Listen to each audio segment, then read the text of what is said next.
श्री रामलीला उत्सव समिति के निमंत्रण। प्रसन्न रहो, सदा सर्वदा प्रसन्न रहो। हे प्रिया, आज तो जीवन का सबसे महत्वपूर्ण और अनुपम दृश्य देख कर आ रहा हूं।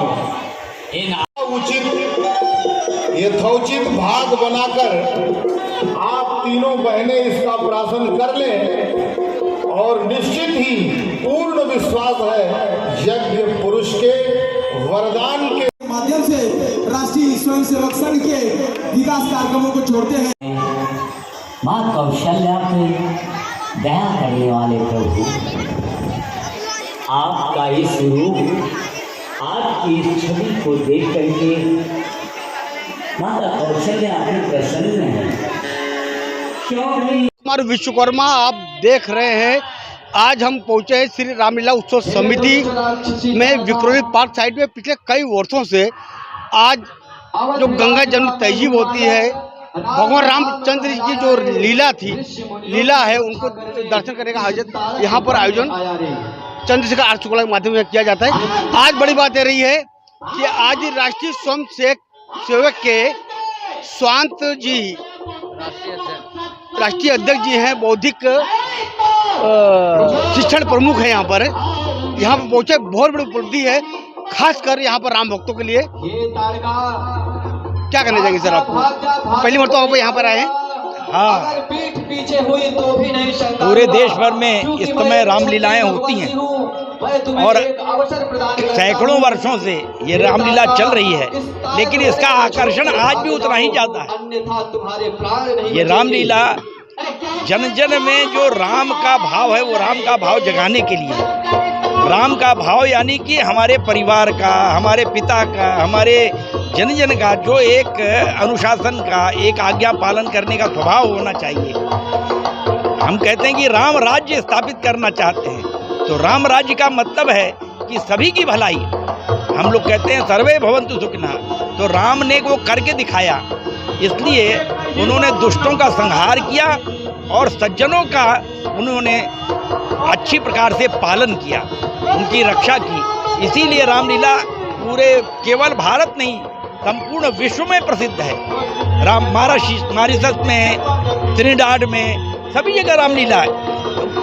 इंडोनेशिया में वहाँ भी रामलीला हो रही है। तो ये जो रामलीला है ये तो विश्व के सुख और शांति के लिए है।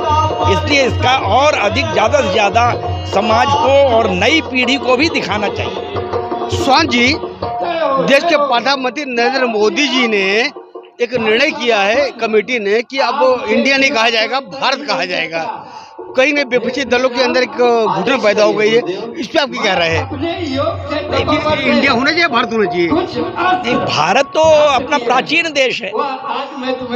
ऋषभ देव ऋषि थे और उनके पुत्र का नाम भरत था, उसके नाम पर ये भारत है।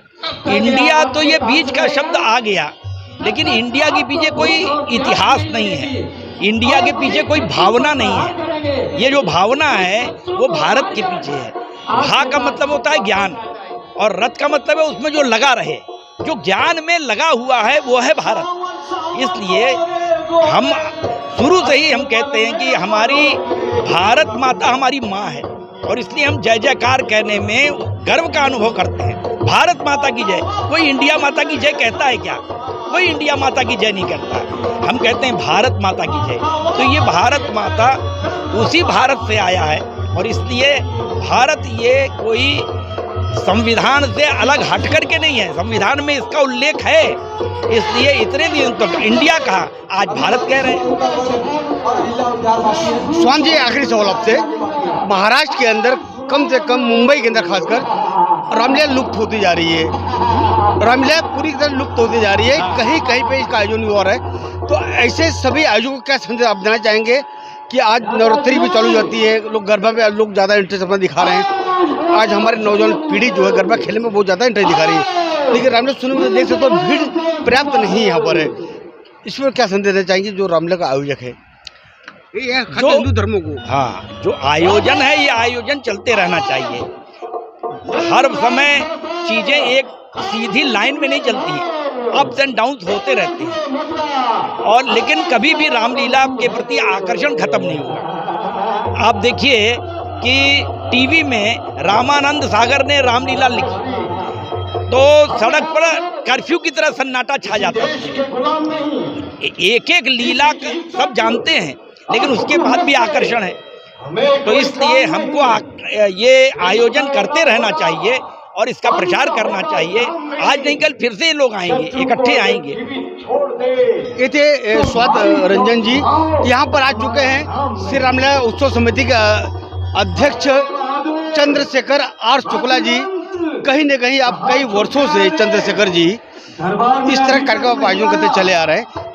और मैंने स्वाद रंजन जी ने सवाल किया था कि बड़ा एक कह सकते हैं कि एक प्रयास करने का बड़ा दिन होता है कि रामलीला लुप्त होती जा रही है मुंबई के अंदर, लेकिन आपने आज भी जीवित रखा है। आपने ऐसी हस्ती का आप इंटरव्यू ले चुके हैं, उसके सामने मैं क्या बोलूँगा जी। श्री रामलीला उत्सव समिति विगत 57 वर्षों से इसी मैदान में प्रभु श्री राम के चरित्र को जन जन तक पहुंचाने का कार्य करती जा रही है। समिति का एक ही लक्ष्य है, मर्यादा पुरुषोत्तम श्री राम के चरणों में निवेदन करते हुए राम द्वारा किए गए जनहित के कार्यों को जनता तक जन जन तक पहुंचाना।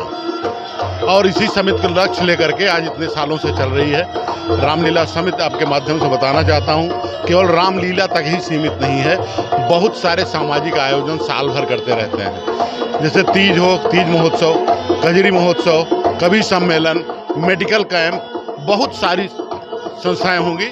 लेकिन जिस तरीके से हमारी संस्था ने जनाधार के लिए जन लोगों के लिए कार्य किया है, इस तरीके से बहुत कम संस्थाएं कार्य करती होंगी। और आपसे इतनी बड़ी हस्ती गेस्ट बनकर इतनी दूर से पधारे हैं, मैं उनका हृदय से आभारी हूं कि आपका आना हमारे लिए एक सम्मानजनक बात है। और हमारी संस्था का पताका आपने फहराया है यहाँ कर आकर, और उनका इंटरव्यू आपने लिया। उनके जो शब्द होंगे निश्चित रूप से हमारी संस्था के लिए भी और समाज के लिए उपयोगी होंगे, ऐसा मेरा मानना है। ये थे स्वाद रंजन जी और चंद्रशेखर आर शुक्ला जी। सभी लोगों ने अपनी अपनी बातें अपने तरीके से रखी है। कहीं न कहीं flash news, India now news, सफल हिंदुस्तानी टीवी न्यूज़ की ओर से मैं सभी इन लोगों इसके लिए धन्यवाद करना चाहता हूं, क्योंकि जो अपनी गंगा जल तहजीब है रामलीला के माध्यम से आज यहाँ पर आयोजित किया जा रहा है। देख सकते हैं यहाँ पे भी आज यहाँ पर हर पात्र यहाँ पर साफ तौर पर आपको दिखाई दे रहे होंगे। आज के लिए बचता ही, मैं फ्लैश न्यूज़।